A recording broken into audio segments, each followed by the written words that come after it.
Okay, for today we are doing in Microsoft Word, adding Google Images to a document that's already been created for you. We're going to be finding 3 images by doing a Google image search and using the Creative Commons license that we've looked at a while back. We looked at the Creative Commons, and so we're going to be looking for a license for free and commercial use. Okay, so first of all, you're going to go find the document that I've already created for you. You're going to go into File, you're going to Open, and then you're going to go to Computer, because we're going to do a search. You're going to click on Browse, slide all the way down for the Student Share Drive. Then you're going to go into the High School 7 through 12, click on Mrs. Hoff, and then under 9th grade Computers, and under Microsoft Word. And then I want you to go under the teacher this time. Okay, not under the teacher. Let's go into the students. And then under Google Docs. And there's our documents. You're going to open this document up. Then right away you're going to save it as your own. So File, Save As. We're going to save it in the same spot. But we're going to call it Google Document, and then I want you to put your name. So for demonstration purposes, I'm going to use Mrs. Hoff.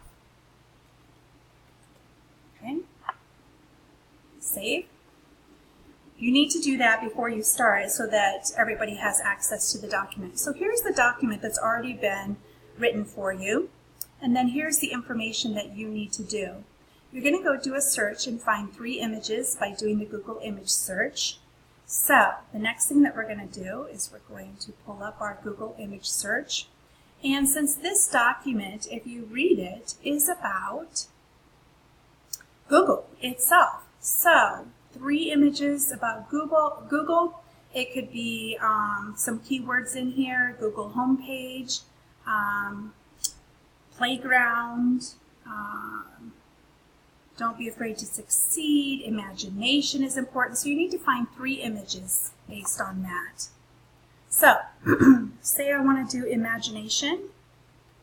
I type it in, hit return. I'm going to go up here to my tools. Click on usage rights, and we're going to go with label for reuse with modification. That is our least restrictive. And then I have some wonderful images here. Say I like this one. I'm checking, visiting it to make sure that it's okay for me to use, which it should. Then I'm going to use my little snippet tool, because that's my favorite thing. And I'm going to cut this.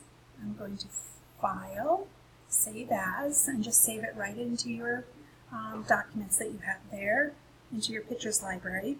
And so I'm going to call this Imagination. Save. Okay, X out on that. And then we're going to X. I'm going to go to my Word document that I have here. And I'm going to find a spot that I want to add my image. So imagination, I saw the word imagination in here, and here it is. Imagination is very important for an employee. So I'm going to hit return right here. I'm going to click insert right up here, insert, picture, and there's my imagination picture. I'm going to insert that. Now this could be a very large image, and the directions, if you see on here, do say that it cannot exceed 2 pages. So I'm actually going to delete this part because I have another sheet for you that you'll actually see that. And I'm going to make my imagination a little smaller. So how I do that is I just left click once on the picture, and as you can see, then it gives me the squares around the outside. And I'm just going to go to the edge here and I'm going to make it smaller like this. And now this is my text wrapping, which is what you have to do, as you can see in your directions. You are going to be using 3 different text wraps for each of your pictures. So one for this one, then you have to use a different one for another one, and so on. So I'm going to click on here. And then, so here's my different text wrapping. Right now it's in line with text. This is square, tight. This doesn't move. This goes through the text, top and bottom, where the text goes around it, and behind the text, and in front of the text. So for this one, I'm going to do square.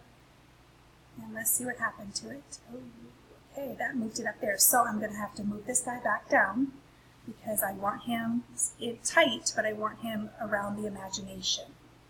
Okay, and so I can always adjust the height again as we get going.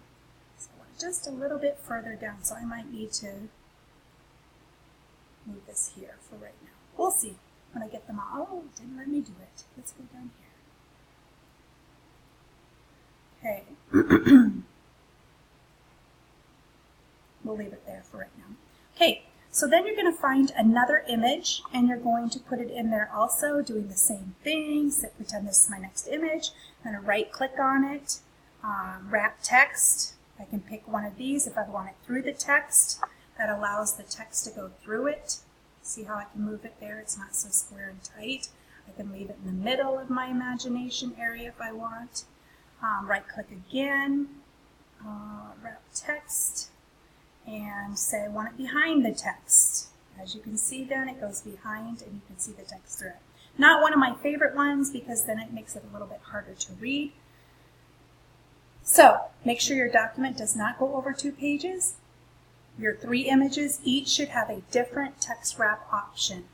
Then I want you to make sure that you click Save, and that should have it where it is. Thank you.